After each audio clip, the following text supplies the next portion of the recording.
2022年的虎年春晚，总算明白了一件事情：流量从来都不是一个人身上的标签，更不是一个可以成为向人发难的一个借口。然而，谁能100%的确定参加录制的就一定不是流量呢？那句如口号一样的去流量，也早就成为了现实版的《西游记》。不管你承不承认，这都是不争的事实。抱团更是常态，特立独行的那一刻注定不被喜欢。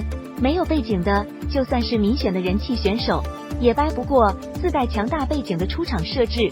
这是什么？流量太大也有烦恼啊！也观摩了快2年的清朗，现在应该能明白，有些活动的存在并不是为了那波流量而存在。就比如Dan、郑、军这3种，还有就是社会时事类，春晚就更不用说了，它已经成为了中国人养在骨子里的习惯。春节看春晚才完整。肖战找到了自己的锚点，那就是作品，就算没有背景也能独行的资本。